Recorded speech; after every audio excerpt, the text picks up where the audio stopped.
The highway glimmered beneath the late-day sun, heat rising in soft waves from the asphalt. The hush around the motionless luxury sedan felt heavier than the roar of traffic streaming by. For Ilara Stone, success had always announced itself loudly: class offices, applause-filled halls, engines purring at her command. But here, stranded on the edge of a never-ending road, the quiet pressed in. The car's raised hood loomed like a riddle she couldn't solve. For the first time in years, she felt exposed, uncertain, and alone, unsure if help would ever arrive. That was the instant when a small presence entered her life and altered everything. If you believe in kindness, new beginnings, and the silent strength of compassion, take a moment to like this video, leave a comment, share it with someone who needs hope today, and subscribe to World of Kindness. And tell us in the comments where you're watching from. It truly means everything to our community. Ilara had built her empire by never slowing her pace. She was known as the woman who revived failing corporations, who crossed oceans without hesitation, who trusted data over emotions and machines over people. That afternoon, she chose to drive herself, turning down her chauffeur to clear her mind after a bruising negotiation. The car had been flawless until it wasn't. A jolt, a flashing cymbal, the sharp scent of overheated metal, and then the humiliating drift to a stop on the shoulder. Her phone glowed weakly, clinging to its final percentage. As vehicles rushed past, she calculated the cost of waiting against the unfamiliar discomfort of depending on someone she didn't know. The sun slipped lower, washing the hills in gold and stretching shadows across the guardrail, making it feel like a line she could not cross. Ilara sat near the front tire, heels placed neatly aside, blazer folded with the same precision she applied to her life. She tried to think rationally. Assistance would come, someone would stop. Every problem had an answer. But as the minutes dragged on, memories surfaced ones she usually kept buried. Worn shoes from childhood, her mother's exhausted hands, the promise she'd made to herself never to be powerless again. Being stranded wasn't just inconvenient, it reopened a fear she thought she'd outgrown. That's when she noticed them. A man and a young girl walked carefully along the shoulder, keeping their distance from the speeding cars. The man's stance reflected years of honest work, his hands rough, his shirt softened by time. The girl moved with a seriousness that felt older than her age, occasionally pointing at passing cars as if studying how the world worked. They slowed near the open hood, not out of curiosity, but concern. The man paused, scanning the road, weighing danger the way people who live close to it learn to do. Ilara felt an instinctive urge to wave them away, to preserve the fragile boundary between her life and theirs. But the girl stepped forward with a steady confidence that caught her off guard.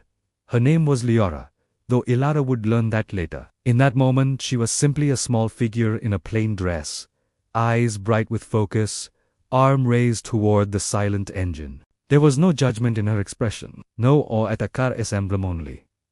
The practical attention of someone who saw a problem and believed it could be solved. The man hovered nearby, ready to pull her back if danger crept closer, yet he allowed her that single step forward. Something softened in the air, the noise of the highway faded.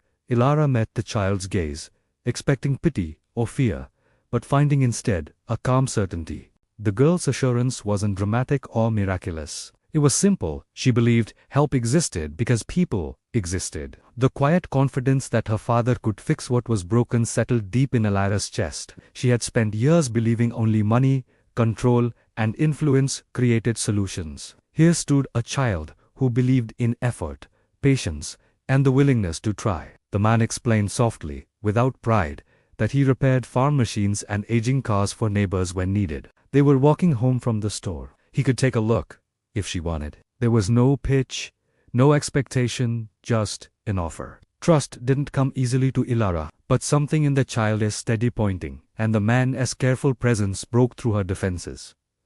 She nodded. The man leaned over the engine, listening the way some people listen to stories. He checked wires, traced hoses, wiped his hands on a cloth worn thin by years of use. Leora stood nearby, her small finger tracing the car's shape in the air, as if guiding it back to motion. Time began to move differently, measured in breaths instead of minutes. When a tool was missing, Ilara felt that flicker of helplessness again, followed by relief as the man adapted, improvising with calm creativity. The engine resisted at first. The sun edged closer to the horizon, the air cooling, doubt lingering. Ilara watched, aware of the strange intimacy of the moment. A woman accustomed to giving orders, sitting on asphalt.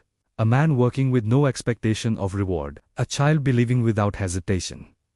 In that fragile triangle, something shifted. She thought of all the people she had passed over, the hands she never shook, the voices she ignored because they didn't speak her language of speed and profit. When the engine finally stirred, it didn't roar. It hummed soft, alive, like a promise, whispered instead of shouted. Relief flooded her, followed by gratitude so sharp it surprised her.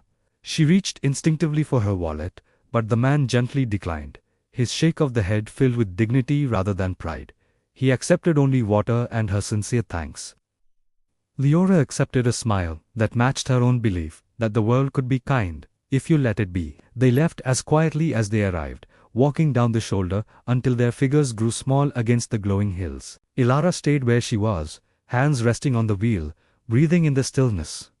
She didn't drive away right away. She watched until they disappeared, carrying with them a lesson she couldn't ignore. If this story is touching your heart, reminding you that goodness still exists in unexpected places, please like the video, share it with someone who needs encouragement, and stay connected with World of Kindness. In the weeks that followed, Elara couldn't forget the image of a small hand pointing toward a problem with confidence instead of fear. She began to slow down, to listen more carefully, to ask questions without calculating the return. She funded a roadside support program that hired local mechanics, people who knew the roads and the communities that lived along them. She visited farms beyond the city, not for headlines, but to learn names and stories. When she found Leora and her father again, it wasn't with cameras or ceremony, but with quiet gratitude and support that honored their independence. Before we reach the end, leave a comment sharing a moment when a stranger's kindness changed your day.